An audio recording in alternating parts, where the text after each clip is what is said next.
In today's video, I'm going to teach you how to export to Excel from Monday.com. Let's jump right in. First, make sure you're logged into your Monday.com account and head over to the specific board you want to export. This might be a projects board, a tasks board, or anything else you're working with.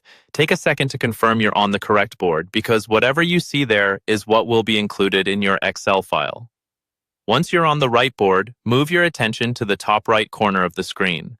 There, you'll see a three-dot icon, sometimes called the More Options menu. Go ahead and click on that three-dot menu. This is where Monday.com keeps a lot of the advanced or less frequently used actions for your board.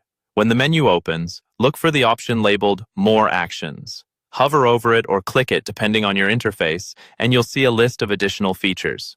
In that list, find and select Export Board to Excel. This is the command that tells Monday.com you want a spreadsheet version of your board. As soon as you choose that option, a pop-up window will appear with a few export settings. These settings help you control exactly what gets included in your Excel file. You'll usually see an option to include updates and sub-items. If you turn this on, your export will contain not only the main rows, but also any related sub-items and the updates associated with them, giving you more context when you're working in Excel. If you only need the high-level board structure and main items, you can leave that unchecked. You may also see an option to receive a copy of the file via email. This is helpful if the export is large or if you want to access it later from your inbox.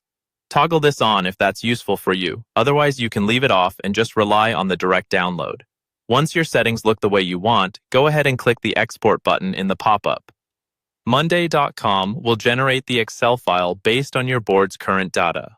After a brief moment, your browser will start downloading the file automatically. You'll usually see it appear in your Downloads bar or your default Downloads folder. From there, just open the downloaded file in Excel or your preferred spreadsheet program, and you're ready to analyze, share, or archive your Monday.com board data outside of the platform.